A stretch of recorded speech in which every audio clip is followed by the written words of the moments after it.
Once upon a midnight dreary, while I pondered weak and weary over many a quaint and curious volume of forgotten lore, while I nodded, nearly napping, suddenly there came a tapping as of someone gently rapping at my chamber door.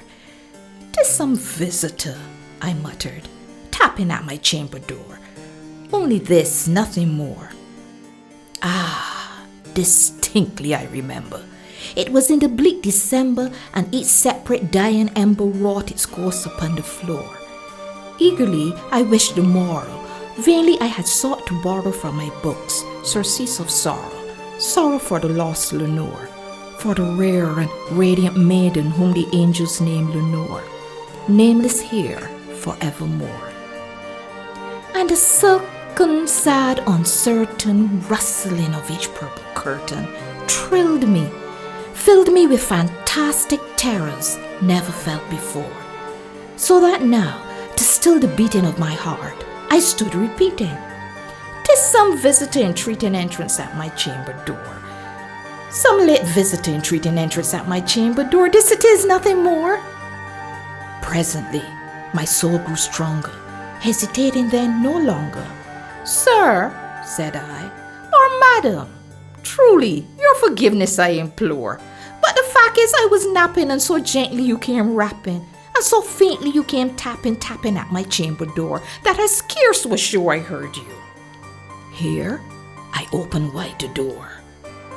Darkness there, nothing more. Deep into the darkness peering, long I stood there wondering, fearing, doubting, dreaming dreams no mortal ever dared to dream before. But the silence was unbroken, and the stillness gave no token, and the only word there spoken was the whispered word, "Lenore?" This I whispered, and an echo murmured back the word, "Lenore."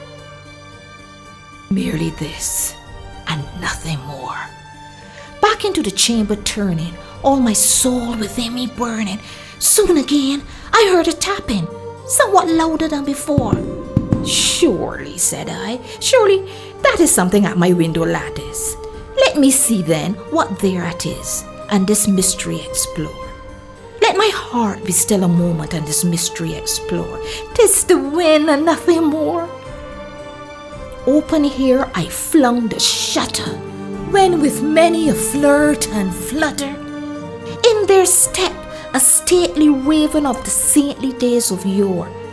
Not the least obeisance made he, not a minute stop or stayed he, but with mien of lord or lady perched above my chamber door, perched upon a bust of Pallas just above my chamber door, perched and sat, and nothing more. Then this ebony bird beguiling my sad fancy into smiling, by the grave and stern decorum of the continents it wore. "Though thy crest be shorn and shaven, thou," I said, "art shorn or craven. Ghastly grim and ancient raven, wandering from the nightly shore, tell me what thy lordly name is on this night's Plutonian shore." Quoth the raven, "Nevermore." Much I marveled this ungainly fowl to hear discourse so plainly, though his answer little meaning, little relevancy bore.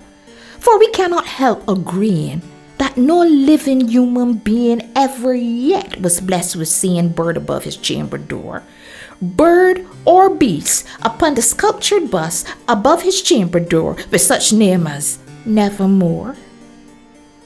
But the raven sitting lonely on the pallid bust spoke only that one word, as if his soul in that one word he did outpour.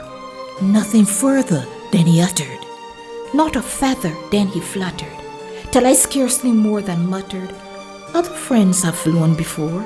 On the morrow he would leave me as my hopes have flown before." Then the bird said, "Nevermore." Startled at the stillness broken by reply so aptly spoken, "Doubtless," said I, "what it utters is his only stock and store, caught from some unhappy master whom unmerciful disaster followed fast and followed faster. till his songs one burden bore, till the dirges of his harp that melancholy burden bore of never, nevermore. But the raven still beguiling all my fancy into smiling, straight I wheel the cushioned seat in front of bird and bus and door. Then, upon the velvet sinking, I betook myself to linking, fancy unto fancy thinking, what this ominous bird of yore, what this grim, ungainly, ghastly, gaunt, and ominous bird of yore meant in croaking, nevermore. This I sat, engaged in guessing, but no syllable expressing to the fowl, whose fiery eyes now burned into my bosom's core. This and more I sat divining, with my head at ease reclining, on the cushion's velvet lining that the lamplight gloated o'er, but whose velvet violet lining with the lamplight gloating o'er, she shall press, nevermore. Then methought the air grew denser, perfume from some unseen censer, swung by seraphim, whose footfalls tinkled on the tough floor. Wretch, I cried, thy God has lent thee, by these angels he has sent thee, respite and nepenthe from my memories of Lenore. Quaff, oh quaff this kind nepenthe, and forget lost Lenore. Quoth the raven, nevermore. Prophet, said I, thing of evil, prophet still if bird or devil, whether tempter sent or whether tempest tossed thee here ashore. Desolate yet all undaunted, on this desert land enchanted, on this home by horror haunted, tell me truly, I implore, is there balm in Gilead? Tell me, truly I implore. Quoth the raven, nevermore. Prophet, said I, thing of evil, prophet still if bird or devil, by that heaven that bends above us, by that God we both adore. Tell the soul with sorrow laden if within the distant Eden it shall clasp a sainted maiden whom the angels name Lenore. Clasp a rare and radiant maiden whom the angels name Lenore.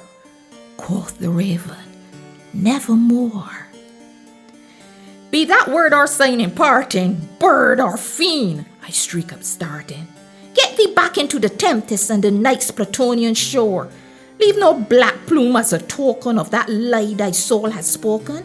Leave my loneliness unbroken. Quit the bus above my door. Take thy beat from out of my heart and take thy form from off my door. Quoth the raven, nevermore.